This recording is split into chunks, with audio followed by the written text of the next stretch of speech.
प्रणाम देवियों और सज्जनों। The Hindu newspaper analysis video में 3 कलर के आपको हाइलाइट्स मिलेंगे। सैफरन कलर का मतलब हो कि उस टॉपिक को डिटेल में एक्सप्लेन किया गया है। येलो कलर का मतलब हो कि वो एडिटोरियल्स है। और ग्रीन कलर का मतलब है कि ये सिर्फ हेडलाइंस ही है, इसको सिर्फ हेडलाइन को रीड करके इग्नोर कर देना है, इसके डेप्थ में जाने की ज़रूरत नहीं है। सीक्वेंस इस तरीके से होने वाला है, पहले हम लोग प्रीवियस डे के टॉपिक को रिवाइज करेंगे, फिर हम लोग 2 मिनट लगाएंगे और सारी हेडलाइंस को रीड करेंगे, जिसमें हम लोग मेजर टॉपिक्स की, एडिटोरियल्स की और जो ग्रीन वाली हेडलाइंस है सबके थ्रू गो थ्रू करेंगे। यहाँ पर हम लोग ग्रीन हेडलाइंस को हल्का सा 1-2 मिनट का टाइम दे करके एक्सप्लेन भी कर देंगे। देन हमारा टाइम आएगा मेजर न्यूज़ जो है उनको एक्सप्लेन करने का। इसमें we will be covering the topic in detail. तो जो टॉपिक सैफरन कलर में होंगे इनको डिटेल में पढ़ेंगे, फिर हम लोग एडिटोरियल्स को एग्जाम पॉइंट ऑफ व्यू से पढ़ेंगे। आपको नोट्स वगैरह बनाने की ज़रूरत नहीं है। ऐसा कर सकते हो कि जैसे आज ही वीडियो देख रहे हो, आज से 2 दिन बाद का एक सीक्वेंस बना लो। 2 दिन बाद इसकी जो PDF टेलीग्राम चैनल पर अवेलेबल होगी उसको बस रीड करना, कुछ नोट डाउन मत करना। मैं तो कहूँगा न्यूज़पेपर से और इस PDF वगैरह से नोट डाउन मत करो, सिर्फ रीड करो, अवेयर रहो एंड एक पेन और पेपर साथ में ज़रूर रखो, क्योंकि नोट्स तो नहीं बट कुछ वीडियो में ऐसी इंपॉर्टेंट बातें कभी कभी आ जाती हैं जो शायद नोट डाउन करनी पड़े। तो ओवरऑल 3 या 4 लाइन का कुछ आपको नोट डाउन करना पड़े एक दिन में तो वो काफ़ी है। नोट्स बनाने के लिए मैं कहूँगा कि मंथली मैगजीन को आप प्रेफर करो।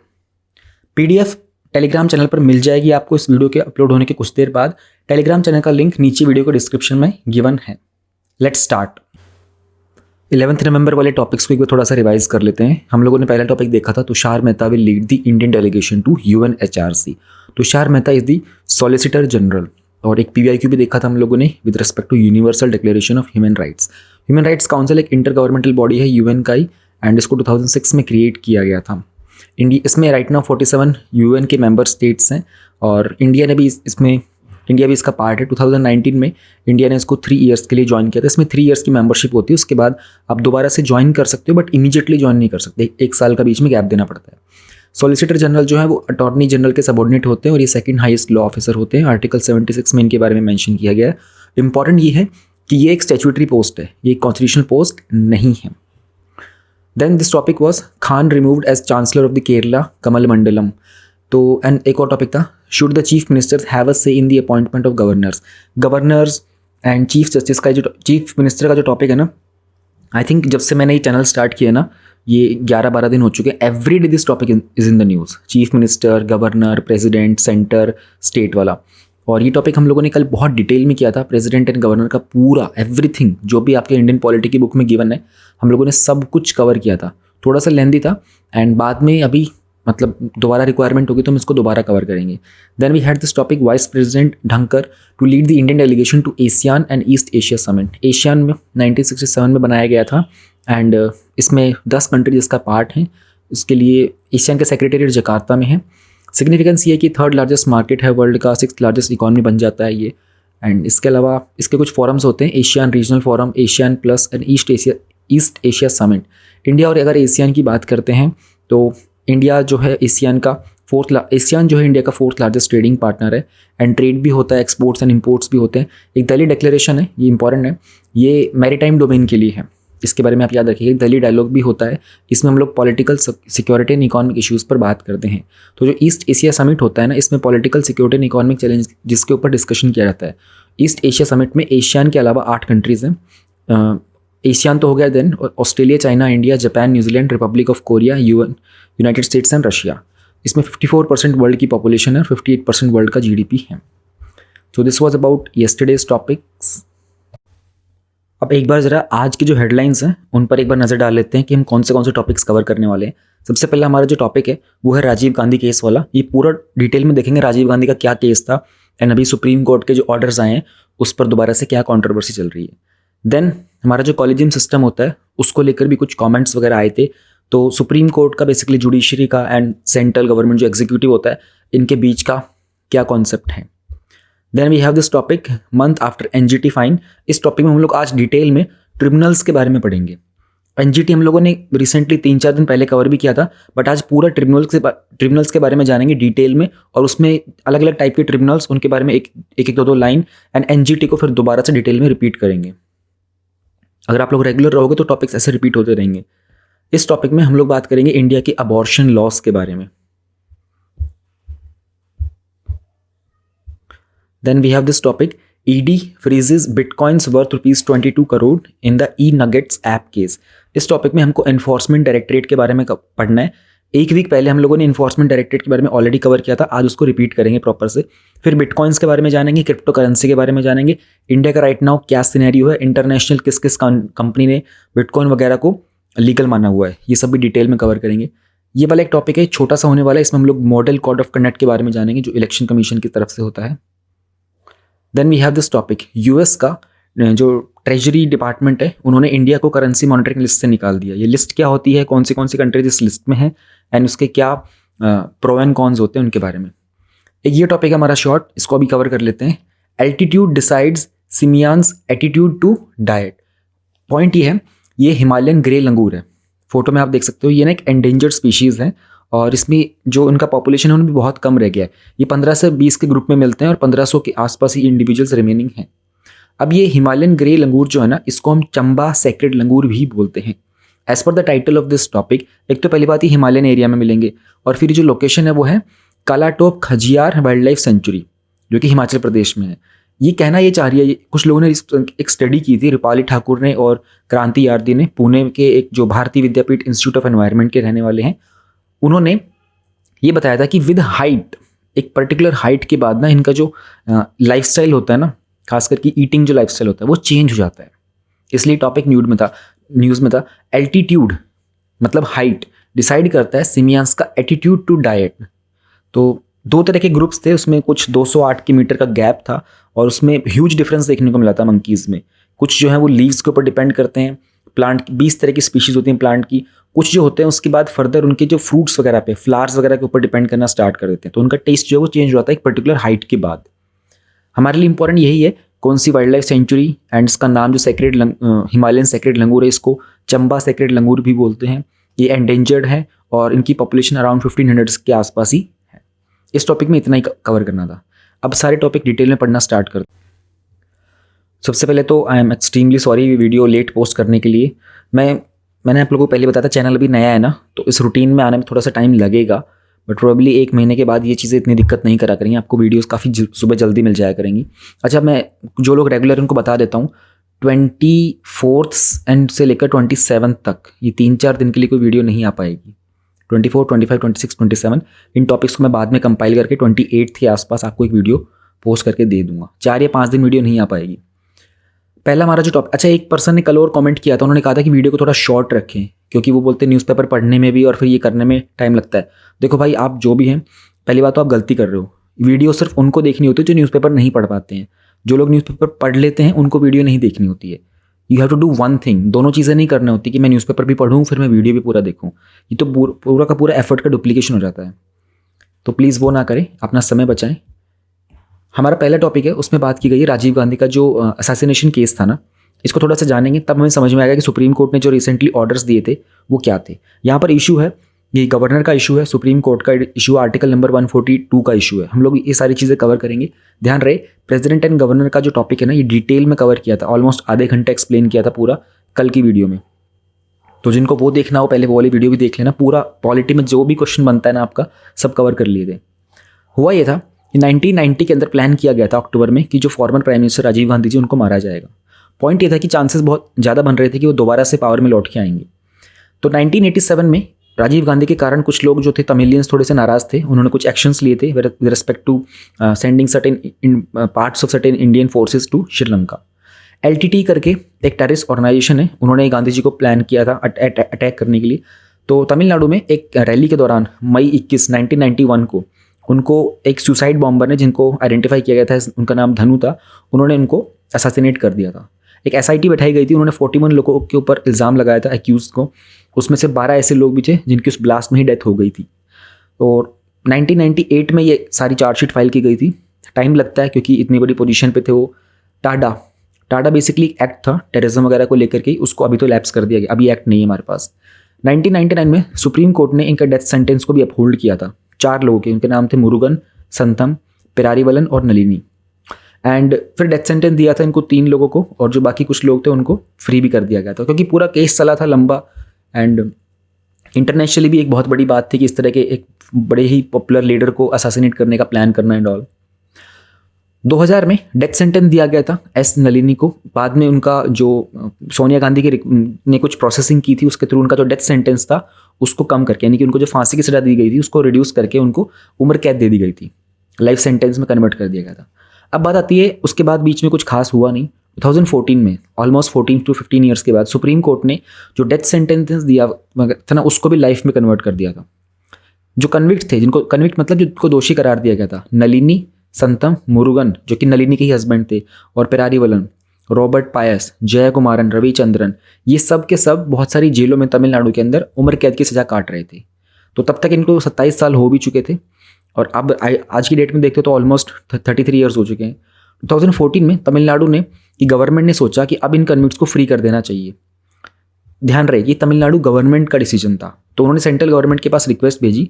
उसके लिए फिर उन्होंने कहा कि जो इन्वेस्टिगेशन किया गया था ना सीबीआई के द्वारा, एज पर दैट इनको they have been into the jail for more than 3 decades. अब इट्स टाइम कि इनको हमें फ्री कर देना चाहिए। सेंट्रल गवर्नमेंट ने सुप्रीम कोर्ट को अप्रोच किया और इसके ऊपर इनके प्रपोजल के ऊपर एक स्टे लगवा दिया था।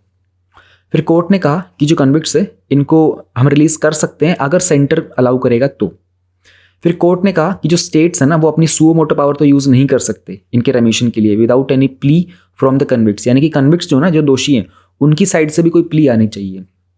स्टेट गवर्नमेंट अपनी साइड से नहीं कर सकती, सुओ मोटो यूज़ नहीं कर सकती। सुओ मोटो का मतलब होता है जब आपको लगता है कि you need to take an action, somebody has not requested, somebody has not filed any plea, but you think कि आपको एक एक्शन लेना चाहिए। 2016 में तमिलनाडु की गवर्नमेंट ने सेंटर को भी लिखा। उन्होंने कहा कि इनका तमिलनाडु गवर्नमेंट चाहती है कि इन लोगों को फ्री कर दिया जाए। उस प्रपोजल को भी सेंटर ने रिजेक्ट कर दिया। हालांकि सुप्रीम कोर्ट ने जो पेरारीवलन थे ना, उनकी जो प्ली आई थी उसको कंसिडर किया। उन्होंने डिसाइड किया कि गवर्नमेंट को इनके बारे में सब कुछ सुनना चाहिए, government about the conspiracy also and making the belt bomb that killed former prime minister Rajiv Gandhi. तो जो भी प्लान था उन सबको सुनने की बात की गई थी। सुप्रीम कोर्ट को लगा कि ना ये मल्टी एजेंसी का प्रॉब है ना, क्योंकि कॉन्स्पिरेसी बहुत बड़ी थी, दूसरी कंट्री भी इन्वॉल्व थी, कहीं ना कहीं श्रीलंका के जो वो सारे के सारे रेबेलियंस वगैरह थे वो भी इन्वॉल्व थे। तो उन्होंने कहा था कि ये चीज़ ना एंडलेस चलती ही रहेगी, खत्म नहीं होने वाली है। सुप्रीम कोर्ट ने सेंटर को 3 महीने का समय दिया कि आप डिसाइड करो तमिलनाडु गवर्नमेंट के प्रपोजल के ऊपर, और इन लोगों का जो लाइफ टर्म जो इनको सेंटेंस दिया गया ना उसको थोड़ा सा रिड्यूस कर दिया जाए, यानी कि ख़त्म ही कर दो। पहली बात तो सेंटर ने रिप्लाई दिया सुप्रीम कोर्ट को, उन्होंने कहा कि हम तमिलनाडु गवर्नमेंट के प्रपोजल से एग्री नहीं करते हैं। क्यों नहीं करते हैं, ये बहुत इंपॉर्टेंट पॉइंट है आपके लिए जानना, क्योंकि कल को जब आप जाओगे ना गवर्नमेंट में तो you also would have, future में जाने के बाद आपके पास बड़ी पोजीशन होंगी, you will have to think on these things. देखो ये जो केस था ना, हमारे एक इतने बड़ी पोजीशन के ऊपर कोई पर्सन है और गवर्नमेंट इंडिया की है, और उस टाइम पर इंडिया अपनी प्रोमिनेंस में जा रहा था। 1991 की बात ही, एलपीजी रिफॉर्म्स वगैरह भी आ रहे थे, somebody is ruling the country and इतनी बड़ी पार्टी के भी लीडर, उनको अगर आपने असैसिनेट कर दिया तो इसका सिर्फ डोमेस्टिक लेवल के ऊपर ही कोई इंपैक्ट नहीं होता, इंटरनेशनल लेवल के ऊपर भी इसके इंपैक्ट जाते हैं। तो उन्होंने ये रीज़न दिया था कि इसके कारण एक बहुत ही डेंजरस प्रेसिडेंट होगा, एक ऐसा अलग विचारधारा बननी शुरू हो जाएगी, इंटरनेशनल लेवल पे इसके रेमिफिकेशंस हो सकते हैं कि आपने इस तरह के सीरियस किलर्स को, अब सीरियस किलर को कहना शायद ठीक नहीं होगा, but they were like murderers, है ना, उन्होंने इतने बड़े लीडर का असैसिनेट किया था, उनको छोड़ देना is not right idea. Finally supreme Court ने तमिलनाडु के गवर्नर को बोला कि भाई पेरारीवलन की जो मर्सी पिटिशन आई है ना, आप इसको रिकंसिडर करो ज़रा। अब हम ज़रा देखते हैं, ये तो बात पुरानी कहानी की होगी। अभी रिसेंटली क्या हुआ ना, तमिलनाडु गवर्नमेंट ने गवर्नर के पास प्रपोजल डाला कि भाई इसके ये जो भी मर्सी पिटिशन वगैरह and all this things are going on, governor का क्या रोल होता है, हम लोगों ने कल पढ़ा था कि गवर्नर जो भी एक्ट करेगा पार्डन में, रेमिशन में, it is based on the advice of the cabinet, state cabinet. अब सीन ये होता है ना, सुप्रीम कोर्ट बोलता है कि देखो भाई ये तो हो नहीं पा रहा है, गवर्नर ने उसको होल्ड कर लिया, गवर्नर ने उसको प्रेसिडेंट के पास भेज दिया है, ये तो जुडिशरी में भी चीज़ें खराब होती जा रही हैं। तो सुप्रीम कोर्ट ने क्या किया, अपनी एक्स्ट्रा ऑर्डिनरी पावर्स का इस्तेमाल किया, यूजिंग आर्टिकल 142, हम करेंगे कंप्लीट जस्टिस करेंगे। तो उन्होंने ऑर्डर दे दिया कि एजी पेरारीवलन जो है ना, इनको रिलीज़ कर दिया जाए, वो भी उस केस में शामिल थे। फिर कोर्ट ने अपने फेडरलिज्म को प्रोटेक्ट करने के लिए, है ना, इस चीज़ को यूज़ किया था, क्योंकि आर्टिकल 161 के अंडर गवर्नर के पास पावर होती है पार्डन करने की। अगर कोई व्यक्ति किसी भी मर्डर केस में दोषी करा दिया जाता है तो गवर्नर के पास होती है पार्डन, रिप्राइव, रिस्पाइट, रेमिशन, कल सारे के सारे डिटेल में कवर किए थे। अब जरा ये देखते हैं सुप्रीम कोर्ट की रूलिंग क्या आई थी। तमिलनाडु के जो काउंसिल ऑफ मिनिस्टर की एडवाइस थी 2018 में, वो थी पेरारीवलन को पार्डन दे दिया जाए ना, और ये गवर्नर के लिए बाइंडिंग होती है अंडर आर्टिकल 161। गवर्नर थोड़ा सा रिलेक्टेंट थे, उन्होंने क्या किया कि अपनी कॉन्स्टिट्यूशन पावर वगैरह को यूज़ करने के लिए उन्होंने प्रेसिडेंट के लिए उसको होल्ड कर लिया। सुप्रीम कोर्ट ने क्या किया, अपना आर्टिकल 142 यूज़ किया, जिससे सुप्रीम कोर्ट के पास आती है एक्स्ट्राऑर्डिनरी पावर्स पेरारी वलन को रिलीज कराने के लिए। कोर्ट ने सेंट्रल गवर्नमेंट का आर्ग्यूमेंट डिसमिस कर दिया था, है ना, कि जो प्रेसिडेंट हैं exclusively and not the governor had the power. Central government ने ये कहा कि तमिलनाडु गवर्नमेंट ने गवर्नर को अप्रोच किया है, लेकिन ये जो पार्डन की पावर होती है ना, ये तो एक्चुअल में प्रेसिडेंट के पास होती है, क्योंकि खासकर ये आईपीसी के मर्डर केस के अकॉर्डिंगली। ठीक है, आर्टिकल 142 के बारे में हमको जानना है, अब हमारे लिए इंपॉर्टेंट है। इससे डिस्क्रिशनरी पावर मिलती है। डिस्क्रिशनरी पावर का मतलब क्या है कि they do not have to take advice from anyone. Supreme Court can go ahead with their own decision. Supreme Court को अपना जुरिस्डिक्शन पास करने के लिए, कोई डिक्री या कोई ऑर्डर पास करने के लिए, जहां उनको लगता है कि यहाँ पर कंप्लीट जस्टिस हो नहीं पा रहा है, and using this article we can perform the complete justice. पहले जिस तरीके से इवोल्यूशन हो रहा है ना आर्टिकल 142 का, जनरल पब्लिक और जो लॉयर्स थे उन सब ने सुप्रीम कोर्ट को कहीं ना कहीं तारीफ की थी कि कहीं ना कहीं सुप्रीम कोर्ट इस आर्टिकल को लेकर के हमेशा कंप्लीट जस्टिस करने की कोशिश करता है। जैसे कि बहुत सारे जो क्लींजिंग ऑफ ताजमहल था, है ना, उसमें बहुत सारे जो अंडर ट्रायल्स लोग चल रहे थे उन सबको जस्टिस दिलवाने का काम किया था। जो भोपाल गैस ट्रेजेडी थी उसमें जो यूनियन कार्बाइड का जो केस चल रहा था उसमें विक्टिम्स वगैरह को थोड़ा कंपेंसेशन दिलवाने का काम था। बट कभी कभी क्या होता है ना, आर्टिकल 142 की तरफ से ना जुडिशियल ओवर रीच भी हो जाता है। जैसे कि रिसेंट ईयर्स में कुछ बीते समय में कुछ ऐसे जजमेंट्स देखने को मिले थे जहां सुप्रीम कोर्ट ने अपने इस एरिया को थोड़ा सा ब्रीच करने की कोशिश की थी। जो डॉक्ट्रिन होता है सेपरेशन ऑफ पावर्स का, सेपरेशन ऑफ पावर्स का मतलब क्या है, जुडिशरी अपना रोल प्ले करेगा, एग्जीक्यूटिव अपना रोल प्ले करेगा, लेजिस्लेटिव अपना करेगा, कोई एक दूसरे के बीच में टांग नहीं अड़ाएगा। और ये हमारे कॉन्स्टिट्यूशन का बेसिक स्ट्रक्चर भी है। ये कहीं ना ब्रीच हो जाता है, जुडिशियल ओवर रीच बोलते हैं उस चीज़ को हम लोग। तो ये तब होता है जब हम आर्टिकल A42 को अपने एक लिमिट के बियॉन्ड यूज़ करना स्टार्ट कर देते हैं। जैसे कि अल्कोहल का बैन कर दिया था, है ना, नेशनल और स्टेट हाईवेज पर। ये किस चीज़ का एग्जांपल है, जुडिशियल ओवररीच का। ये याद होने चाहिए, एक क्वेश्चन आ चुका है जुडिशियल एक्टिविज्म का, कोई पेपर 2020 या 21 के मीन्स में आया था। फिर जो नोटिफिकेशन थी सेंट्रल गवर्नमेंट के द्वारा दी गई थी, एंड उसके बाद उन्होंने क्या कभी कभी क्या दूसरे भी नोटिफिकेशन वगैरह दिए थे। और उस तरह के जजमेंट्स आते रहते हैं जहाँ पर सुप्रीम कोर्ट आर्टिकल 142 को यूज़ करता है। कहीं कहीं जब सुप्रीम कोर्ट को लगता है ना कि इंडिविजुअल्स के फंडामेंटल राइट्स को वॉयलेट किया जा रहा है और इस पर कोई एक्शन नहीं लिया जा रहा है, then they use this article. Way forward क्या हो सकता है, सुप्रीम कोर्ट को इंट्रोस्पेक्ट करने की जरूरत है कि उनका जो यूज़ है आर्टिकल 142 का, it is as an independent source of power, और इसको रेगुलेट किया जाना चाहिए। सुप्रीम कोर्ट को अपनी खुद गाइडलाइंस बनानी चाहिए। One thing what we can do is कि हम लोग इस तरह के लिए ना कॉन्स्टिट्यूशनल बेंच सेटअप कर सकते हैं। कॉन्स्टिट्यूशनल बेंच में क्या होता है ना कि देर आर अराउंड 7 जजेस बैठते हैं इसमें। उनको रेफर कर दिया जाए कि आपको आर्टिकल 142 यूज़ करना है या नहीं। सॉरी, गलती से बोल दिया मैंने, 5 जजेस बैठते हैं, 7 नहीं। जब 5 जजेस बैठते हैं ना किसी बेंच के ऊपर, उसको हम लोग बोलते हैं कॉन्स्टिट्यूशनल बेंच। फिर ऐसा कोई भी केस होगा ना जहाँ पर आर्टिकल 142 को इन्वॉक किया जाएगा, government should bring out a white paper to study the beneficial as well as negative effects of the judgment. एक प्रॉपर डॉक्यूमेंटेशन होना चाहिए कि आर्टिकल यूज़ किया गया, इसके ये फ़ायदे हैं और इसके ये फ़ायदे नहीं थे, फिर उसको रोल आउट करने की ज़रूरत है। जब उस एक्शन को 6 महीने हो चुके हैं, यानी कि अब आप देखो आपने आर्टिकल यूज़ किया था एक्स्ट्राऑर्डिनरी पावर्स का, अब इसके ये फ़ायदे हुए, उसके ये नुकसान हुए। इस टॉपिक में राजीव गांधी जी की जो कहानी थी उसको आपको याद रखने की ज़रूरत नहीं है, बट सिंस वो हमारे देश के फॉर्मर प्राइम मिनिस्टर थे और हमारे देश के लिए काफ़ी शर्मनाक घटना थी, जस्ट हैव एन आइडिया किसने उनको मारने की कोशिश की थी, कहाँ से वो लोग बिलोंग करते थे एंड रीज़न क्या था, ये सब चीज़ें थोड़ा थोड़ा आइडिया रखना है। एग्जाम पॉइंट ऑफ व्यू से नहीं, अपनी खुद की अंडरस्टैंडिंग के लिए। एग्जाम पॉइंट ऑफ व्यू से आपको आर्टिकल 142 गवर्नर की और प्रेसिडेंट की जो पार्डनिंग पावर्स वगैरह होती हैं उन सब के बारे में जानना है। Now we have this very interesting topic, centre's silence on the judicial postings is condemnable. ये सुप्रीम कोर्ट ने बोला है। इसमें प्रीवियस इस टॉपिक्स में ना हम लोग कॉलेजियम सिस्टम के बारे में जानने की कोशिश करेंगे और नेशनल जुडिशियल अपॉइंटमेंट कमीशन 2014 का एक एक्ट आया था। 2019 में एक प्रीलिम्स का क्वेश्चन आया था। इसमें क्वेश्चन क्या था, उन्होंने कहा था कि जो 44th amendment to the Constitution of India introduced an article placing the election of the prime minister beyond judicial review. Supreme Court of India struck down the 99th Amendment of the Constitution of India as being violative of the independence of judiciary. Which of the following statements are correct? 1, 2, both or neither of them? Previous year questions के answer आप comment section में दिया करो, otherwise मुझे भी ऐसा लगेगा कि कोई पॉइंट नहीं है मेंशन करने का। इट फील्स ओके कि मतलब कमेंट्स वगैरह में रिप्लाई अगर आएंगे तो मैं आगे ऐड कर पाऊंगा, ईजी होगा मेरे लिए। और इनको करना ज़रूरी है, ये रिपीट हो जाते हैं। तो इस टॉपिक पर सिर्फ PYQ प्रीलिम्स में नहीं आया, मेंस में भी आया था। ये 2019 में तो आया था, 2017 में एक और आया था।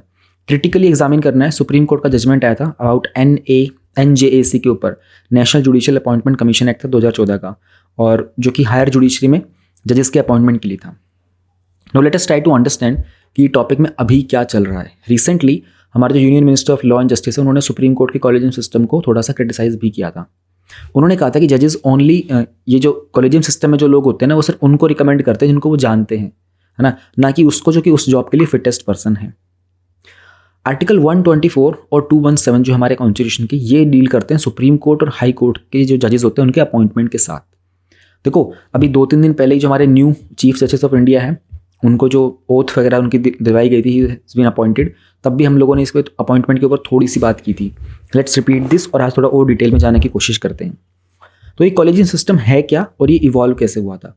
जब जजेस को अपॉइंट करना होता है ना, तो उसमें एक सिस्टम बनाया गया है, यानी कि एक 4-5 जजेस बैठते हैं, हम पढ़ेंगे डिटेल में, वो डिसाइड करते हैं कि किसको फर्दर जज बनाना है, सुप्रीम कोर्ट का, हाई कोर्ट का, किसको और फर्दर एलिवेट करना है, प्रमोट करना है।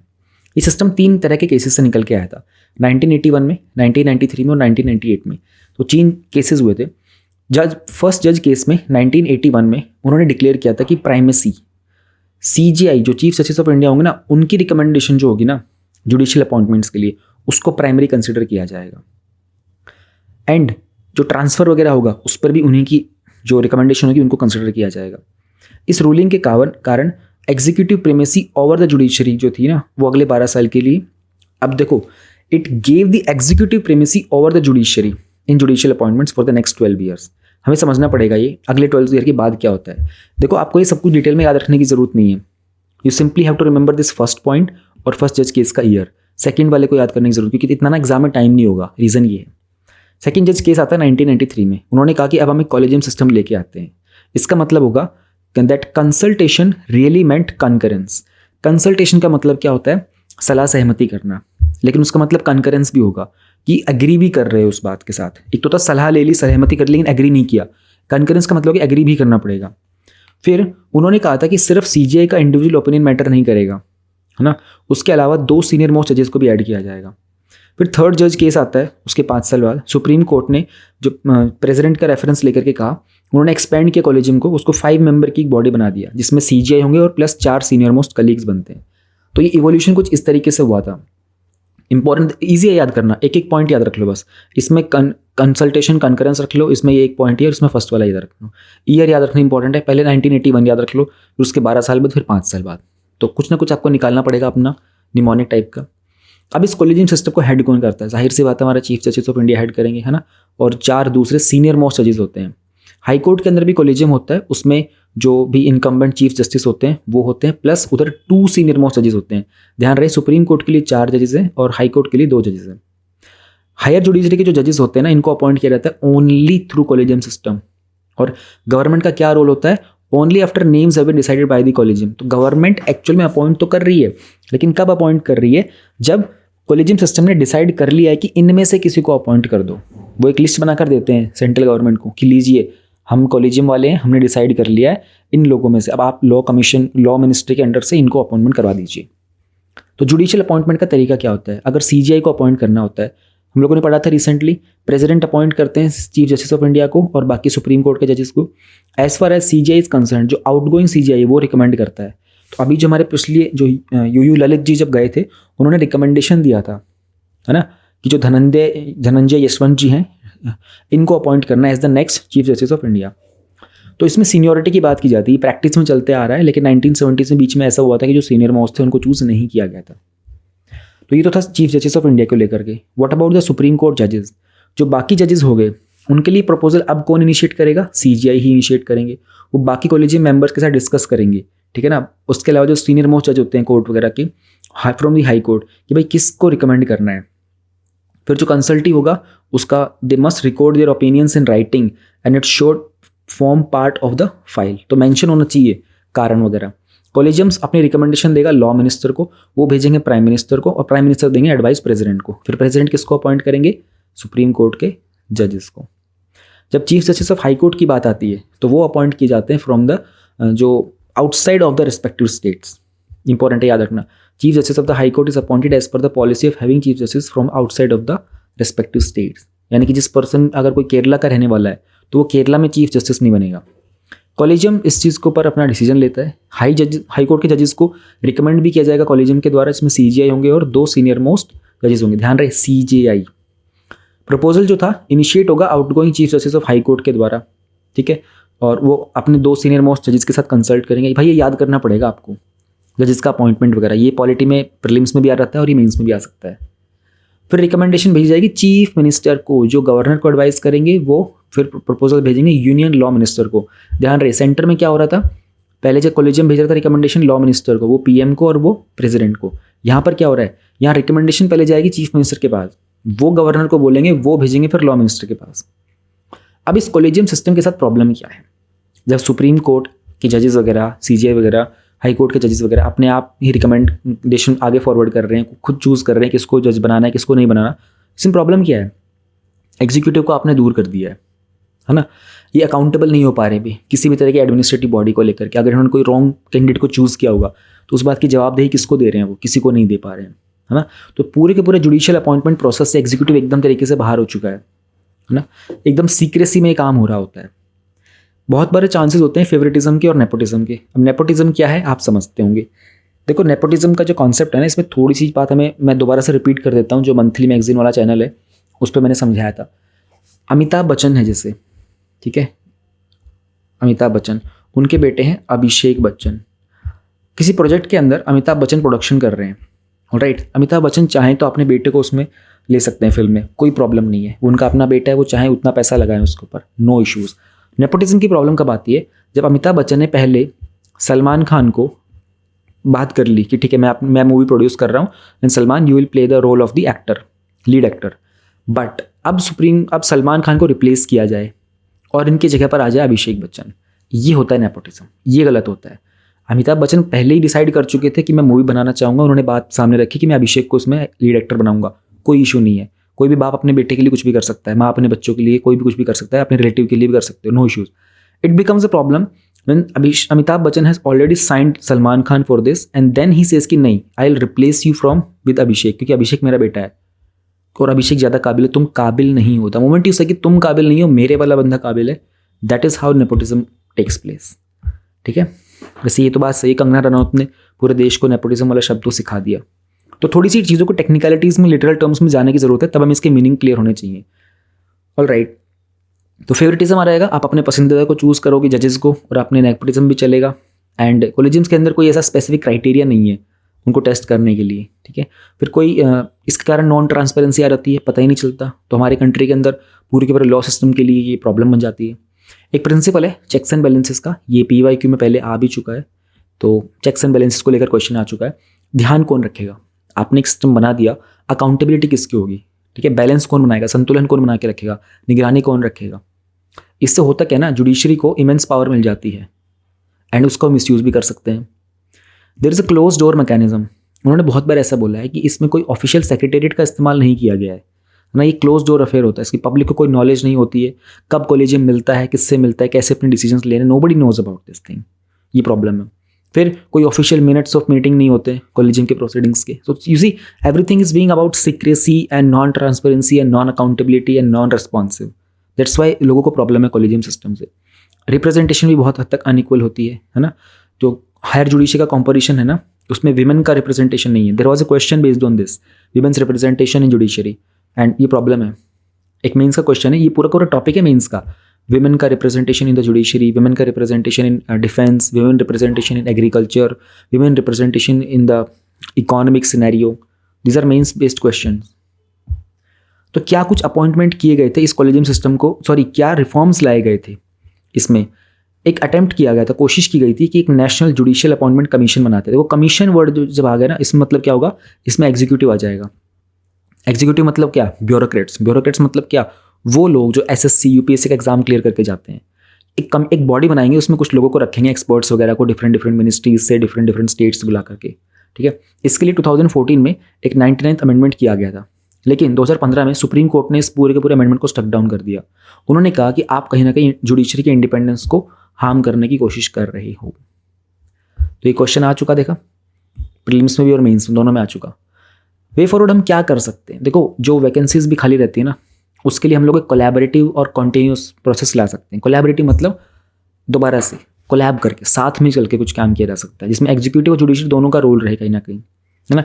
और there can not be time frame for it. लेकिन हमें एक परमानेंट और इंडिपेंडेंट बॉडी तो लानी पड़ेगी, इसको कहीं ना कहीं इंस्टीट्यूशनलाइज तो करना पड़ेगा इस प्रोसेस को, उसमें सेफगार्ड्स तो लगाने पड़ेंगे। तो उसमें हमें ये भी ध्यान रखना है, हमें जुडिशरी के इंडिपेंडेंस को भी प्रिवेंट करना है ना, और जुडिशरी को प्राइमेसी भी देनी है, लेकिन उनको एक्सक्लूसिविटी नहीं देनी है। See the line is very beautiful here, ये लाइन बहुत ही अपने आप में सुंदर है कि प्रिजर्व द जुडिशरीज इंडिपेंडेंस, ठीक है, उनकी प्रेमेसी भी उनको गारंटी करो, but not the judicial exclusivity. ठीक है, आपको प्राथमिकता दे दी हमने, ठीक है, आपको अपने आज़ादी भी दे दी है, लेकिन आप एक्सक्लूसिव नहीं हो।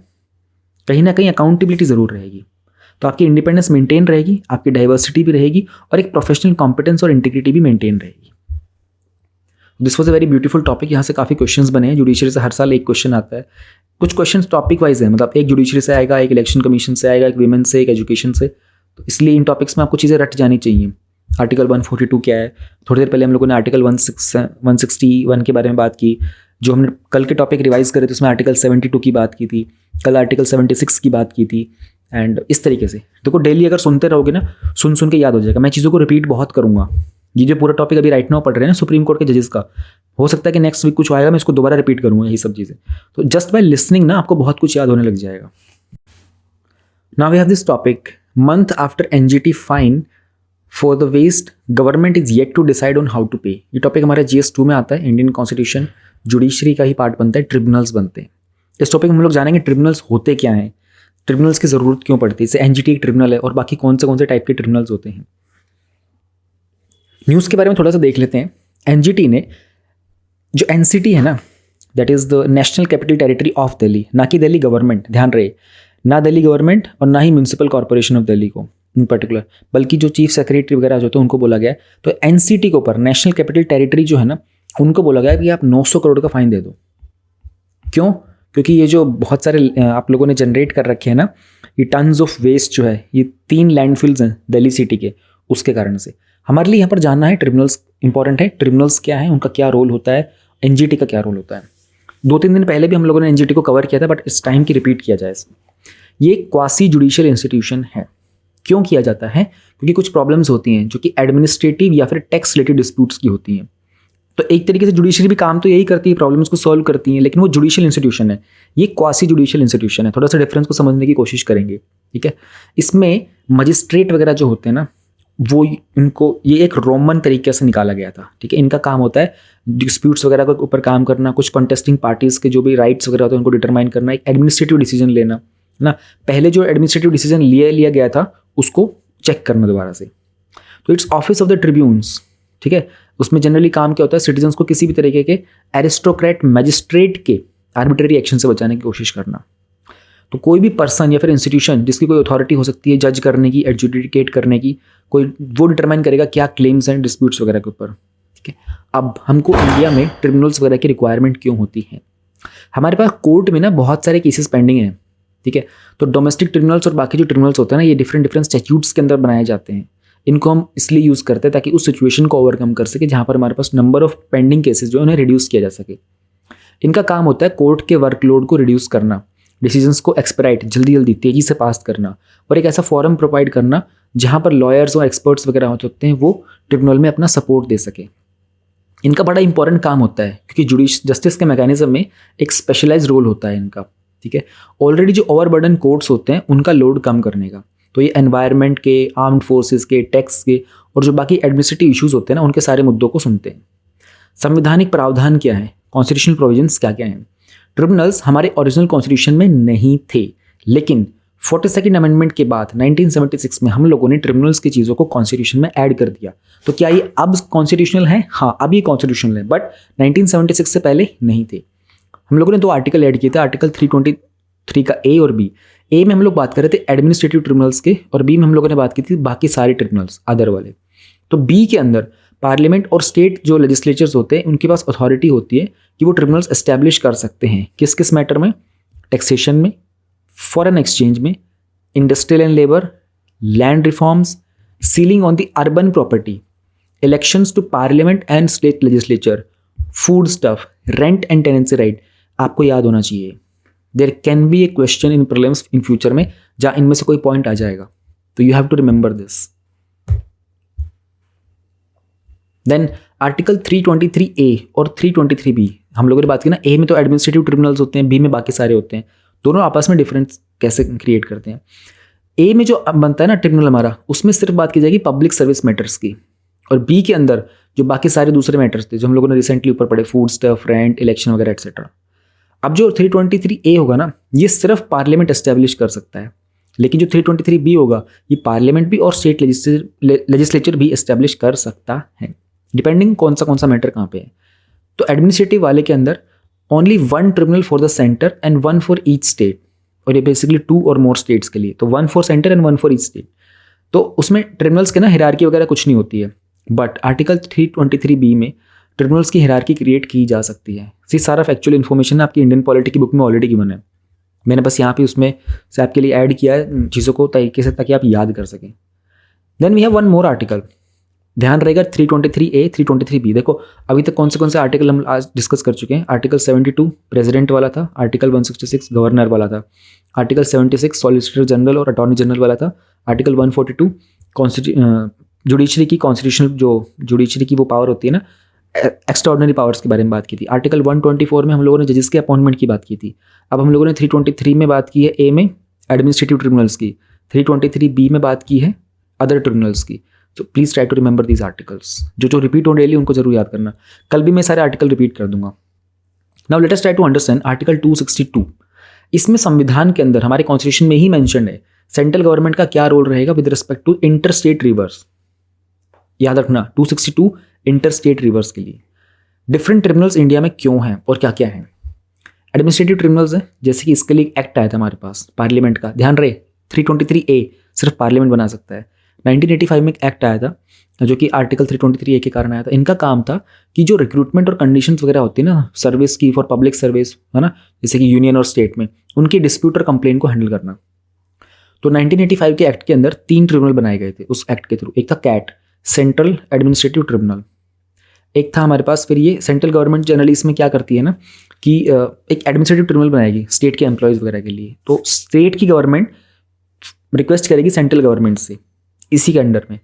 फिर एक हमारे पास है जॉइंट एडमिनिस्ट्रेटिव ट्रिब्यूनल, जैट। 2 या फिर 2 से ज़्यादा स्टेट्स जो होंगे ना वो अपना जॉइंट ट्रिब्यूनल बना सकते हैं। अब आपके पास स्टेटमेंट आ जाएगा प्रीलिम्स में कि मोर देन कि जॉइंट जो ट्रिब्यूनल होता है ना that can be made with the agreement of the states. States को बस प्लान करना होगा, बट उसको बनाएगा कौन? Central government. फिर हमारे पास ट्रिब्यूनल्स हैं जो बहुत सारे एडमिनिस्ट्रेटिव और टैक्स रिलेटेड डिस्प्यूट्स को सेटल करते हैं। एक तो हमारे पास स्कैट हो गया, सेंट्रल एडमिनिस्ट्रेटिव ट्रिब्यूनल, सबके बारे में थोड़ा थोड़ा देखेंगे। Now we have ITAT, income tax appellate tribunal. Then हमारे पास CES स्टैट है, कस्टम्स का, एक्साइज एंड सर्विस टैक्स का। NGT हमारा नेशनल ग्रीन ट्रिब्यूनल, इसके बारे में भी जानेंगे अभी। देन कॉम्पैट है, कॉम्पिटिशन एपेलेट ट्रिब्यूनल है। SAT भी है, सिक्योरिटीज एपेलेट ट्रिब्यूनल। सबके बारे में थोड़ा थोड़ा जान लेते हैं क्योंकि कहीं से भी क्वेश्चन आ सकता है। सेंट्रल एडमिनिस्ट्रेटिव ट्रिब्यूनल में बात की जाती है सर्विस मैटर्स की, सेंट्रल गवर्नमेंट के एम्प्लॉयज़ की, जो भी यूनियन टेरिटरी भी हो सकता है। 1985 में इसको बनाया गया था। 17 ब्रांचेस वगैरह, इतना डीप में नहीं जाएंगे। अब इनकी सर्किट सिटिंग्स होती हैं, है ना, basically other than high court. उसमें चेयरमैन होता है, वाइस चेयरमैन और मेंबर्स होते हैं। तो ये जुडिशियल और एडमिनिस्ट्रेटिव स्ट्रीम्स दोनों से इनके मेंबर्स को निकाला जाता है। इनकी जो अपील होती है ना, there can be appeal against this administrative tribunals, और वो जाती है डिवीजन बेंच के पास जो कि हाई कोर्ट का होता है। तो ये भी एक पॉइंट है बहुत इंपॉर्टेंट याद रखने का कि ट्रिब्यूनल की अपील कहाँ जाती है। Then we have state administrative tribunal जो कि आर्टिकल 323B के अंदर आता है, स्टेट लेजिस्लेचर का। ये भी दूसरे मैटर्स के लिए होता है, assessment, collection, enforcement of tax वगैरह एक्सेट्रा। ये होता है लैंड रिफॉर्म्स के अकॉर्डिंगली, जो कि आर्टिकल 31A के अंडर आता है, जो कि प्रॉपर्टी वगैरह वाले होते हैं। देन वाटर डिस्प्यूट के लिए 1956 में हमारे पास एक एक्ट आया था, inter state river water dispute act. इसमें बहुत सारे वाटर के डिस्प्यूट ट्रिब्यूनल्स बनाए गए थे इंटर स्टेट रिवर्स के लिए। जो स्टैंड अलोन ट्रिब्यूनल है वो है inter state river water dispute amendment bill 2019 का, ये पास हो गया था। इन्होंने बात की थी एक स्टैंड अलोन ट्रिब्यूनल होना चाहिए, है ना, जिसके लिए ऐसा हो जाएगा कि बार बार एक, तो उन्होंने 2019 में कहा कि यार बार बार एक अलग ट्रिब्यूनल मत बनाओ रिवर्स वाटर के लिए, एक बना के छोड़ दो परमानेंट। फिर हमारे पास आता है एक आर्म्ड फोर्स का ट्रिब्यूनल है, ये मिलिट्री के लिए है। ये आर्म्ड फोर्सेस का ट्रिब्यूनल एक्ट 2007 का है। इसमें उनके जो डिस्प्यूट्स और कंप्लेंट्स होती है ना आर्म्ड फोर्सेस की, उनका कमीशन, उनकी अपॉइंटमेंट, उनका एनरोलमेंट, उनकी कंडीशन ऑफ सर्विस, उन सब के लिए होता है। तो इसमें सारे आर्मी एक्ट, नेवी एक्ट और एयरफोर्स एक्ट आ जाते हैं। बिसाइड द प्रिंसिपल ब्रांच इसकी न्यू दिल्ली में है, इनके और भी ब्रांचेस होती हैं। जो जुडिशियल मेंबर्स और रिटायर्ड हाई कोर्ट के जजेस होते हैं ना, और जो बाकी एडमिनिस्ट्रेटिव मेंबर्स होते हैं, उन सबको यहाँ पर ऐड किया जाता है in the armed forces tribunal. NGT repeat किया था, दोबारा रिपीट कर लेते हैं। 1995 में इसका एक्ट आया था। इनका जनरली काम ये था कि एनवायरनमेंट के केसेस को हैंडल करेंगे एफिशिएंटली और इफेक्टिवली। लॉ कमीशन की एक रिपोर्ट आई थी 186, उन्होंने कहा था कि मल्टी फेसेटेड कोर्ट्स जिनका जुडिशियल और टेक्निकल इंटरप्यूट्स होंगे, they can refer the practice to environmental courts in Australia and New Zealand. ध्यान रहे, हम लोगों ने उस दिन पढ़ा था ना, इंडिया के अलावा ऑस्ट्रेलिया और न्यूजीलैंड, ये 3 ऐसे कंट्री वर्ल्ड में जिनके पास एक ग्रीन एनवायरनमेंट को लेकर एक ट्रिब्यूनल है। तो 2010 एक्ट तो हमारा 1995 में आ गया था, लेकिन 2010 के अंदर इस ट्रिब्यूनल को सेटअप कर दिया गया था। इसको एक स्टैट्यूटरी बॉडी बनाया गया था। स्टैट्यूटरी बॉडी का मतलब क्या है, ये कॉन्स्टिट्यूशन में मेंशन नहीं है। सी ट्रिब्यूनल होना चाहिए, ये बात कॉन्स्टिट्यूशन में मेंशनड है, बट एनजीटी जो है, एनजीटी अपने आप में ट्रिब्यूनल है, ये कोई वो नहीं है, कॉन्स्टिट्यूशन बॉडी नहीं है ये। इनका जनरली काम वही होता है, एनवायरमेंट रिलेटेड राइट्स वगैरह को कहीं ना कहीं एनफोर्स कराने की कोशिश करना, एनवायरमेंट के प्रोटेक्शन पे काम करना, कंजर्वेशन ऑफ फॉरेस्ट पे काम करना। इनका काम ही होता है सारी की सारी एप्लीकेशंस को डिस्पोज करना विदिन 6 मंथ। इनिशियली इसको कई जगह पे प्लेस करने की बात की गई थी, बट जो प्रिंसिपल प्लेस ऑफ सिटिंग है दैट इज़ न्यू दिल्ली। एक हमारे पास इनकम टैक्स एपलेट भी है, ये हमारे इनकम टैक्स एक्ट के अंदर आता है, एंड इसके लिए एपलेट ट्रिब्यूनल है। इसमें जुडिशियल मेंबर्स होते हैं, अकाउंटेंट मेंबर्स भी होते हैं, जो इन टैक्स से रिलेटेड जो भी इश्यूज होते हैं उनको हैंडल करते हैं। एडमिनिस्ट्रेटिव ट्रिब्यूनल्स की कैरेक्टरिस्टिक्स क्या होती हैं? पहली बात तो is the creation of a statute बन जाता है। इनमें जुडिशियल पावर दी जाती है। ये कौन से जुडिशियल फंक्शंस करते हैं जो कि एडमिनिस्ट्रेटिव फंक्शन से अलग होते हैं। एडमिनिस्ट्रेटिव फंक्शंस जो होते हैं ना, ये they are bound to act judicially, और इनको नेचुरल जस्टिस का प्रिंसिपल भी फॉलो करना होता है। इंपॉर्टेंट ये है कि एडमिनिस्ट्रेटिव ट्रिब्यूनल जो है which comes under article 323A, they are not bound by the strict rules of civil procedure code. अब ये मर्जिंग वगैरह डिफरेंस बिटवीन कोर्ट एंड ये, अब ये चाहो तो मैं ये डिस्कस कर देता हूँ कि कोर्ट ऑफ लॉ में और ट्रिब्यूनल में क्या डिफरेंस होता है। कोर्ट में ट्रेडिशनल जुडिशियल सिस्टम चलता है, जहाँ पर जुडिशियल पावर जो होती है स्टेट से आती हैं। एडमिनिस्ट्रेटिव ट्रिब्यूनल के अंदर एक एजेंसी बनती है स्टैट्यूट के थ्रू, जिसको जुडिशियल पावर दी जाती है। सिविल कोर्ट के पास पावर होती है सभी तरह के सिविल नेचर के कोर्सेज जो केसेस होते हैं उनके ऊपर काम करने की। पर ट्रिब्यूनल्स को हम लोग क्वासी जुडिशियल बॉडीज बोलते हैं। ये स्पेशल मैटर के ऊपर काम करते हैं जो इनको स्टैट्यूट्स के थ्रू दिए जाते हैं। स्टैट्यूट मतलब यहाँ पर जो एक्ट होता है, जो प्रोविजन होता है। कोर्ट में जो जजेस होते हैं ना, वो इंडिपेंडेंट होते हैं ऑफ द एग्जीक्यूटिव, है ना, क्योंकि judiciary is independent of the executive. But जो टेन्योर, टर्म्स एंड कंडीशन जो होता है हमारे एडमिनिस्ट्रेटिव ट्रिब्यूनल्स का, ये तो पूरा का पूरा एग्जीक्यूटिव के हाथ में ही होता है। प्रिसाइडिंग ऑफिसर जो होता है कोर्ट ऑफ लॉ का, उसको लॉ में ट्रेनिंग मिलती है, बट ये लोग एडमिनिस्ट्रेटिव मैटर्स में एक्सपर्ट होते हैं। जनरली जो ट्रिब्यूनल्स होते हैं इसमें सब IAS वगैरह होते हैं, सेक्रेटरीज वगैरह होते हैं। जो जज होगा कोर्ट के अंदर, ही मस्ट बी इम्पार्शियल, ठीक है ना, तो वो किसी भी मैटर के अंदर डायरेक्टली इंटरेस्टेड नहीं होता। बट एक एडमिनिस्ट्रेटिव ट्रिब्यूनल के अंदर the person may be a party to the dispute. Important है पॉइंट याद रखने का। कोर्ट ऑफ लॉ जो होता है ना, उसमें बहुत सारे rules of evidence and procedures होते हैं। एडमिन ट्रिब्यूनल के अंदर कोई भी ऐसा रूल्स वगैरह नहीं होता है, लेकिन इसमें बस नेचुरल जस्टिस के प्रिंसिपल जरूर अप्लाई किए जाते हैं। कोर्ट को डिसाइड करना पड़ता है all the questions objectively, evidence के ऊपर बेस्ड, है ना, उनके पास सारा मटेरियल रिकॉर्ड पे होना चाहिए। एडमिन ट्रिब्यूनल डिसाइड करेगा क्वेश्चंस को बाय डिपार्टमेंटल पॉलिसी, क्योंकि इसमें सारे के सारे पब्लिक मैटर्स आते हैं ना, पब्लिक सर्विस वाले मैटर्स आते हैं, एम्प्लॉयमेंट वगैरह के, रिक्रूटमेंट के, कमीशन वगैरह के। तो इनको अपने डिपार्टमेंट की पॉलिसी के बेसिस के ऊपर सारी चीज़ें डिसाइड करनी होती हैं।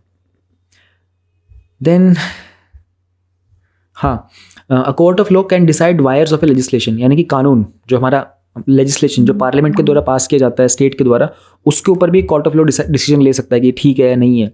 बट एडमिन ट्रिब्यूनल उसके ऊपर कोई एक्ट नहीं कर सकता। This was a little lengthy topic, लेकिन मुझे लग रहा है कि इंपॉर्टेंट है। मैंने आपको स्टैटिक रिवाइज करा दिया है बहुत सारा, so stick to this thing, ठीक है। ये रिवीजन बहुत ज़रूरी है, यहाँ से चीज़ें आ जाती हैं आपके एग्जाम में। आई थिंक मैं ऐसे डेली अगर छोटे छोटे टॉपिक्स निकाल करके आपकी न्यूज़ में से, अब ये टॉपिक जनरली इग्नोर कर देंगे हम लोग।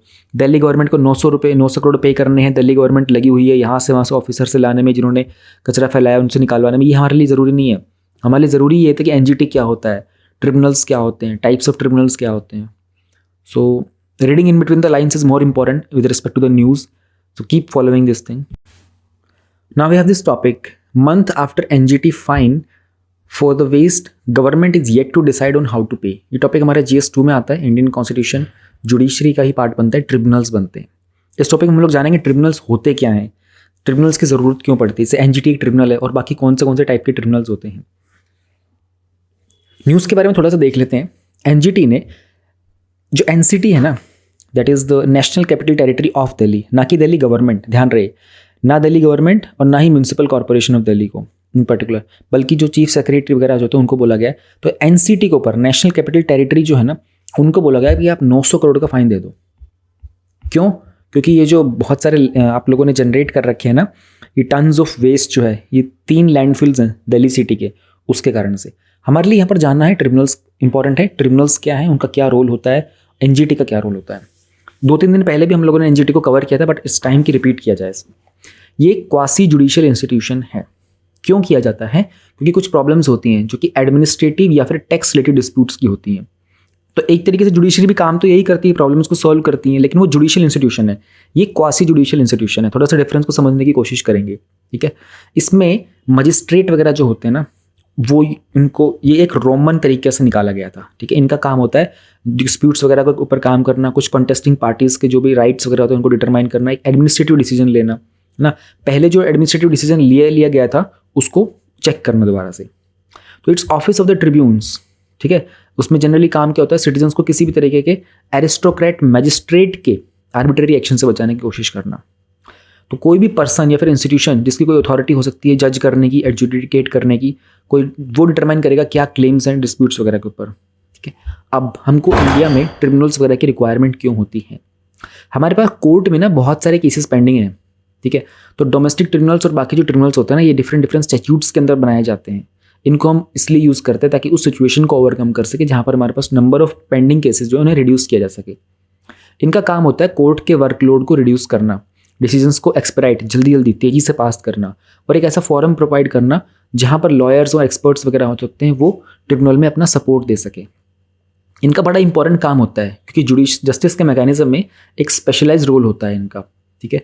ऑलरेडी जो ओवरबर्डन कोर्ट्स होते हैं उनका लोड कम करने का। तो ये एनवायरनमेंट के, आर्म्ड फोर्सेस के, टैक्स के और जो बाकी एडमिनिस्ट्रेटिव इश्यूज होते हैं ना, उनके सारे मुद्दों को सुनते हैं। संवैधानिक प्रावधान क्या है, कॉन्स्टिट्यूशनल प्रोविजंस क्या क्या हैं। ट्रिब्यूनल्स हमारे ओरिजिनल कॉन्स्टिट्यूशन में नहीं थे, लेकिन 42nd अमेंडमेंट के बाद 1976 में हम लोगों ने ट्रिब्यूनल्स की चीज़ों को कॉन्स्टिट्यूशन में ऐड कर दिया। तो क्या ये अब कॉन्स्टिट्यूशनल है? हाँ, अब ये कॉन्स्टिट्यूशनल है, बट 1976 से पहले नहीं थे। हम लोगों ने 2 आर्टिकल ऐड किए थे, आर्टिकल 323 का ए और बी। ए में हम लोग बात कर रहे थे एडमिनिस्ट्रेटिव ट्रिब्यूनल्स के, और बी में हम लोगों ने बात की थी बाकी सारे ट्रिब्यूनल्स अदर वाले। तो बी के अंदर पार्लियामेंट और स्टेट जो लेजिस्लेचर्स होते हैं उनके पास अथॉरिटी होती है कि वो ट्रिब्यूनल्स एस्टैब्लिश कर सकते हैं। किस किस मैटर में? टैक्सेशन में, फॉरेन एक्सचेंज में, industrial and labour, land reforms, ceiling on the urban property, elections to parliament and state legislature, food stuff, rent and tenancy right. आपको याद होना चाहिए, there can be a question in prelims in future में जहाँ इनमें से कोई point आ जाएगा, तो you have to remember this.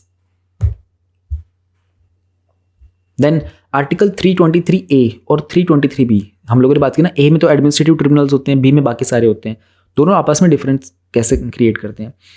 ए में जो बनता है ना ट्रिब्यूनल हमारा, उसमें सिर्फ बात की जाएगी पब्लिक सर्विस मैटर्स की, और बी के अंदर जो बाकी सारे दूसरे मैटर्स थे जो हम लोगों ने रिसेंटली ऊपर पढ़े, फूड स्टफ, रेंट, इलेक्शन वगैरह एक्सेट्रा।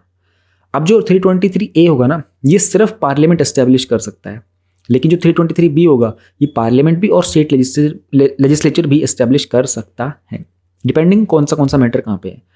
तो एडमिनिस्ट्रेटिव वाले के अंदर only 1 tribunal for the centre and 1 for each state, और ये बेसिकली 2 और मोर स्टेट्स के लिए, तो 1 for centre and 1 for each state.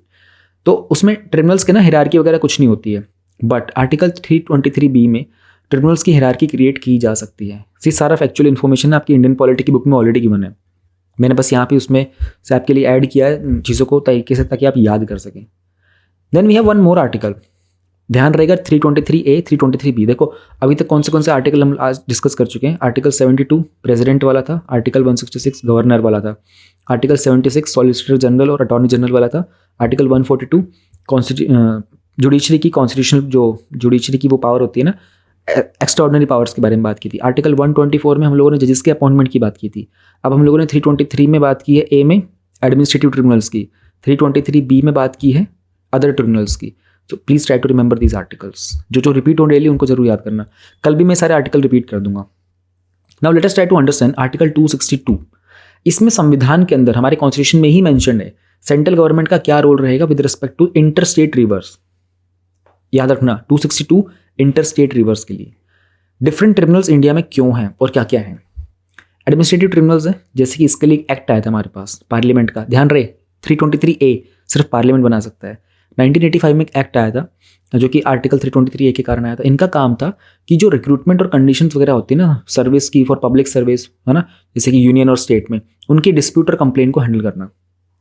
तो 1985 के एक्ट के अंदर 3 ट्रिब्यूनल बनाए गए थे उस एक्ट के थ्रू। एक था कैट, सेंट्रल एडमिनिस्ट्रेटिव ट्रिब्यूनल। एक था हमारे पास, फिर ये सेंट्रल गवर्नमेंट जनरली इसमें क्या करती है ना कि एक एडमिनिस्ट्रेटिव ट्रिब्यूनल बनाएगी स्टेट के एम्प्लॉयज़ वगैरह के लिए। तो स्टेट की गवर्नमेंट रिक्वेस्ट करेगी सेंट्रल गवर्नमेंट से इसी के अंडर में। फिर एक बना हमारे पास है जॉइंट एडमिनिस्ट्रेटिव ट्रिब्यूनल, जैट। 2 या फिर 2 से ज़्यादा स्टेट्स जो होंगे ना वो अपना जॉइंट ट्रिब्यूनल बना सकते हैं। अब आपके पास स्टेटमेंट आ जाएगा प्रीलिम्स में कि मोर देन कि जॉइंट जो ट्रिब्यूनल होता है ना that can be made with the agreement of the states. States को बस प्लान करना होगा, बट उसको बनाएगा कौन? Central government. फिर हमारे पास ट्रिब्यूनल्स हैं जो बहुत सारे एडमिनिस्ट्रेटिव और टैक्स रिलेटेड डिस्प्यूट्स को सेटल करते हैं। एक तो हमारे पास स्कैट हो गया, सेंट्रल एडमिनिस्ट्रेटिव ट्रिब्यूनल, सबके बारे में थोड़ा थोड़ा देखेंगे। Now we have ITAT, income tax appellate tribunal. Then हमारे पास CES स्टैट है, कस्टम्स का, एक्साइज एंड सर्विस टैक्स का। NGT हमारा नेशनल ग्रीन ट्रिब्यूनल, इसके बारे में भी जानेंगे अभी। देन कॉम्पैट है, कॉम्पिटिशन एपेलेट ट्रिब्यूनल है। SAT भी है, सिक्योरिटीज एपेलेट ट्रिब्यूनल। सबके बारे में थोड़ा थोड़ा जान लेते हैं क्योंकि कहीं से भी क्वेश्चन आ सकता है। सेंट्रल एडमिनिस्ट्रेटिव ट्रिब्यूनल में बात की जाती है सर्विस मैटर्स की, सेंट्रल गवर्नमेंट के एम्प्लॉयज़ की, जो भी यूनियन टेरिटरी भी हो सकता है। 1985 में इसको बनाया गया था। 17 ब्रांचेस वगैरह हैं, इतना डीप में नहीं जाएंगे। अब इनकी सर्किट सीटिंग्स होती हैं, है ना, basically other than high court. उसमें चेयरमैन होता है, वाइस चेयरमैन और मेंबर्स होते हैं। तो ये जुडिशियल और एडमिनिस्ट्रेटिव स्ट्रीम्स दोनों से इनके मेंबर्स को निकाला जाता है। इनकी जो अपील होती है ना, there can be appeal against this administrative tribunals, और वो जाती है डिवीजन बेंच के पास जो कि हाई कोर्ट का होता है। तो ये भी एक पॉइंट है बहुत इंपॉर्टेंट याद रखने का कि ट्रिब्यूनल की अपील कहाँ जाती है। Then we have state administrative tribunal जो कि आर्टिकल 323B के अंदर आता है, स्टेट लेजिस्लेचर का। ये भी दूसरे मैटर्स के लिए होता है, assessment, collection, enforcement of tax वगैरह एटसेट्रा। ये होता है लैंड रिफॉर्म्स के अकॉर्डिंगली, जो कि आर्टिकल 31A के अंडर आता है, जो कि प्रॉपर्टी वगैरह वाले होते हैं। देन वाटर डिस्प्यूट के लिए 1956 में हमारे पास एक एक्ट आया था, inter state river water dispute act. इसमें बहुत सारे वाटर के डिस्प्यूट ट्रिब्यूनल्स बनाए गए थे इंटर स्टेट रिवर्स के लिए। जो स्टैंड अलोन ट्रिब्यूनल है वो है inter state river water dispute amendment bill 2019 का, ये पास हो गया था। इन्होंने बात की थी एक स्टैंड अलोन ट्रिब्यूनल होना चाहिए ना, जिसके लिए ऐसा हो जाएगा कि बार बार एक, तो उन्होंने 2019 में कहा कि यार बार बार एक अलग ट्रिब्यूनल मत बनाओ रिवर्स वाटर के लिए, एक बना के छोड़ दो परमानेंट। फिर हमारे पास आता है एक आर्म्ड फोर्स का ट्रिब्यूनल है, ये मिलिट्री के लिए है। ये आर्म्ड फोर्सेस का ट्रिब्यूनल एक्ट 2007 का है। इसमें उनके जो डिस्प्यूट्स और कंप्लेंट्स होती है ना आर्म्ड फोर्सेस की, उनका कमीशन, उनकी अपॉइंटमेंट, उनका एनरोलमेंट, उनकी कंडीशन ऑफ सर्विस, उन सब के लिए होता है। तो इसमें सारे आर्मी एक्ट, नेवी एक्ट और एयरफोर्स एक्ट आ जाते हैं। बिसाइड द प्रिंसिपल ब्रांच इसकी न्यू दिल्ली में है, इनके और भी ब्रांचेस होती हैं। जो जुडिशियल मेंबर्स और रिटायर्ड हाई कोर्ट के जजेस होते हैं ना, और जो बाकी एडमिनिस्ट्रेटिव मेंबर्स होते हैं, उन सबको यहाँ पर ऐड किया जाता है in the armed forces tribunal. NGT repeat किया था, दोबारा रिपीट कर लेते हैं। 1995 में इसका एक्ट आया था। इनका जनरली काम ये था कि एनवायरनमेंट के केसेस को हैंडल करेंगे एफिशिएंटली और इफेक्टिवली। लॉ कमीशन की एक रिपोर्ट आई थी 186, उन्होंने कहा था कि मल्टी फैसेटेड कोर्ट्स जिनका जुडिशियल और टेक्निकल इंटरप्यूट्स होंगे, they can refer the practice to environmental courts in Australia and New Zealand. ध्यान रहे, हम लोगों ने उस दिन पढ़ा था ना, इंडिया के अलावा ऑस्ट्रेलिया और न्यूजीलैंड, ये 3 ऐसे कंट्री वर्ल्ड में जिनके पास एक ग्रीन एनवायरनमेंट को लेकर एक ट्रिब्यूनल है। तो 2010 एक्ट तो हमारा 1995 में आ गया था, लेकिन 2010 के अंदर इस ट्रिब्यूनल को सेटअप कर दिया गया था। इसको एक स्टैट्यूटरी बॉडी बनाया गया था। स्टैट्यूटरी बॉडी का मतलब क्या है, ये कॉन्स्टिट्यूशन में मेंशन नहीं है। ट्रिब्यूनल होना चाहिए ये बात कॉन्स्टिट्यूशन में मेंशन्ड है, बट NGT जो है, NGT अपने आप में ट्रिब्यूनल है, ये कोई वो नहीं है, कॉन्स्टिट्यूशन बॉडी नहीं है ये। इनका जनरली काम वही होता है, एनवायरमेंट रिलेटेड राइट्स वगैरह को कहीं ना कहीं एनफोर्स कराने की कोशिश करना, एनवायरमेंट के प्रोटेक्शन पे काम करना, कंजर्वेशन ऑफ फॉरेस्ट पे काम करना। इनका काम ही होता है सारी की सारी एप्लीकेशंस को डिस्पोज करना विदिन 6 मंथ। इनिशियली इसको कई जगह पे प्लेस करने की बात की गई थी, बट जो प्रिंसिपल प्लेस ऑफ सिटिंग है दैट इज़ न्यू दिल्ली। एक हमारे पास इनकम टैक्स एपेलेट भी है, ये हमारे इनकम टैक्स एक्ट के अंदर आता है, एंड इसके लिए एपेलेट ट्रिब्यूनल है। इसमें जुडिशियल मेंबर्स होते हैं, अकाउंटेंट मेंबर्स भी होते हैं, जो इन टैक्स से रिलेटेड जो भी इश्यूज होते हैं उनको हैंडल करते हैं। एडमिनिस्ट्रेटिव ट्रिब्यूनल्स की कैरेक्टरिस्टिक्स क्या होती हैं? पहली बात तो इस क्रिएशन ऑफ अ स्टैट्यूट बन जाता है। इनमें जुडिशियल पावर दी जाती है।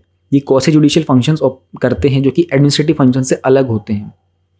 एडमिनिस्ट्रेटिव फंक्शंस जो होते हैं ना, ये they are bound to act judicially, और उनको नेचुरल जस्टिस का प्रिंसिपल भी फॉलो करना होता है।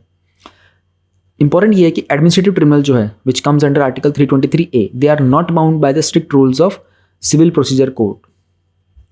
अब ये मर्जिंग वगैरह डिफरेंस बिटवीन कोर्ट एंड ये, अब ये चाहो तो मैं ये डिस्कस कर देता हूँ कि कोर्ट ऑफ लॉ में और ट्रिब्यूनल में क्या डिफरेंस होता है।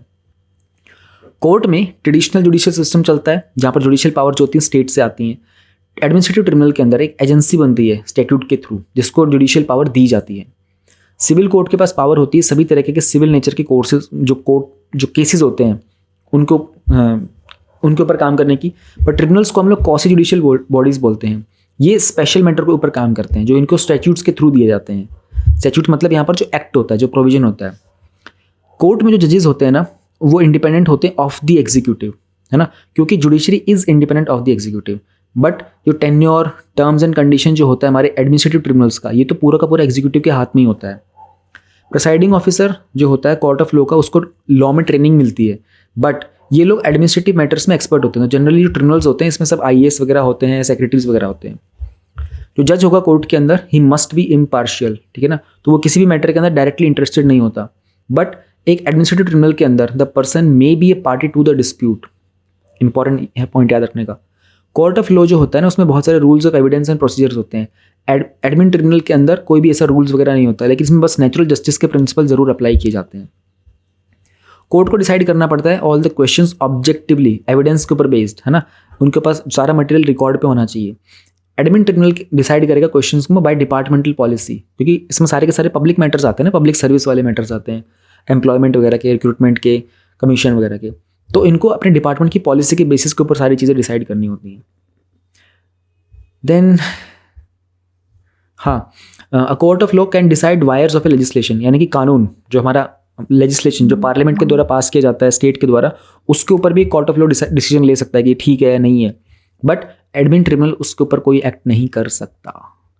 This was a little lengthy topic, लेकिन मुझे लग रहा है कि इंपॉर्टेंट है। मैंने आपको स्टैटिक रिवाइज करा दिया है बहुत सारा, so stick to this thing, ठीक है। ये रिवीजन बहुत ज़रूरी है, यहाँ से चीज़ें आ जाती हैं आपके एग्जाम में। आई थिंक मैं ऐसे डेली अगर छोटे छोटे टॉपिक्स निकाल करके आपकी न्यूज़ में से, अब ये टॉपिक जनरली इग्नोर कर देंगे हम लोग। दिल्ली गवर्नमेंट को 900 करोड़ पे करने हैं, दिल्ली गवर्नमेंट लगी हुई है यहाँ से वहाँ से ऑफिसर से लाने में, जिन्होंने कचरा फैलाया उनसे निकालवाने में। ये हमारे लिए ज़रूरी नहीं है। हमारे लिए ज़रूरी ये था कि NGT क्या होता है, ट्रिब्यूनल्स क्या होते हैं, टाइप्स ऑफ ट्रिब्यूनल्स क्या होते हैं। So reading in between the lines is more important with respect to the news, so keep following this thing. I think मुझे ये वाली वीडियो बंद कर देनी चाहिए क्योंकि इट हैज़ क्रॉस्ड 50 मिनट्स। ये 3 टॉपिक हैं, एक तो ED वाला था, ED और बिटकॉइन का थोड़ा लेंदी है। मैंने इसमें पूरा ब्लॉकचेन के 2 PYQs भी थे, ब्लॉकचेन का, बिटकॉइंस का, ये और एक थोड़ा टॉपिक मैंने डिटेल में कवर किया। ED क्या होता है, उसका स्ट्रक्चर क्या होता है, देन उसके फंक्शंस क्या होते हैं, और लॉन्ड्रिंग, वो करप्शन वाले एक्ट 2-3 वगैरह, एंड मनी लॉन्ड्रिंग के एक्ट्स हैं। फिर with respect to this crypto currency क्या होता है, इसके बेनिफिट्स क्या होते हैं, की पॉइंट्स, सेंट्रल अफ्रीकन रिपब्लिक वगैरह कुछ कंट्रीज़ ने अलाउ किया था, ड्रॉबैक्स क्या होते हैं। देन ये मॉडल कोड ऑफ कंडक्ट है हमारा। उसके बाद US का ट्रेजरी वाला थोड़ा लेंदी चला जाएगा, है ना, इट वुड क्रॉस 1 आवर। मैं चाह रहा था 50 मिनट्स के 55 के आसपास रहे। तो ये वाले टॉपिक्स ना मैं कल कवर करूँगा, बट डोंट वरी, मैं कुछ भी स्किप नहीं करूँगा। I am just trying to keep the videos length less than 1 hour. कुछ भी, क्योंकि ऐसा होता है न्यूज़पेपर में, कल संडे है ना वैसे भी, तो कुछ मुझे लगता नहीं कुछ ज़्यादा आएगा। सो आई विल मेक श्योर कि चीज़ें बैलेंस हो जाएँ, 1 आवर से कम ही रहे हमारे वीडियो की लिमिट्स।